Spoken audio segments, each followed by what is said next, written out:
How can you receive deeper in your feminine when you've been independent all your life? This is a question that I received from a follower. It's a beautiful question. Where does it come from?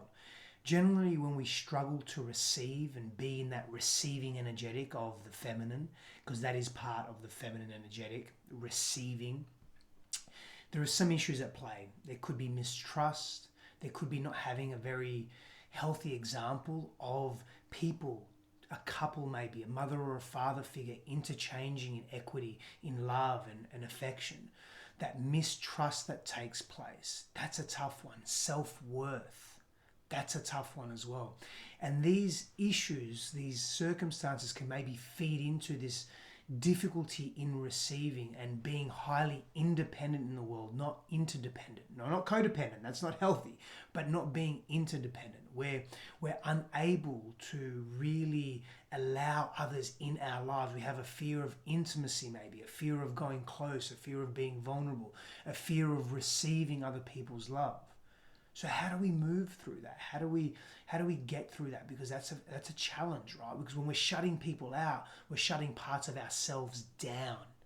And so we have to start small. We have to learn to trust ourselves, number one. So what activities can you do on a daily basis? Maybe set yourself a task and then complete that task. Maybe it's, I'm going to get up at 7 a.m. every morning or 6:30 a.m. every morning. Get up at 6:30 a.m. so you begin to trust your word. Surround yourself with people that see you and appreciate you, that are non-judgmental, that don't harshly have opinions of you, don't gossip. People that want to give themselves to you and slowly let them into your life. Allow maybe your child or your brother or your friend or a parent or someone in your life to do something kind for you. To even make a decision about where you go for dinner, or to make a decision about what movie you're going to watch. Whatever it is, allow people in your life to begin to give to you. But also, where can you give to yourself? Now remember, there's at least 3 elements here. Trust, not being able to trust others because maybe you've been in an unsafe space or unsafe environment growing up, and that means that we have to do some inner child work. We have to maybe be with a professional, a therapist, a counselor, a shaman, a spiritual guide, a spiritual healer, an energy healer, someone that can guide us through our childhood trauma or pain where we haven't been able to trust others. We have to learn to trust others again. That's very important. The self-worth piece is very important. Remember the 3 components: trust, self-worth, and receiving. Surrounding yourselves with examples that are giving, that are connected, that are bonded, where you feel open. That's going to feel very uncomfortable at the beginning. It's going to feel awkward at the beginning, not being able to receive. However, if you persevere, this will help you grow.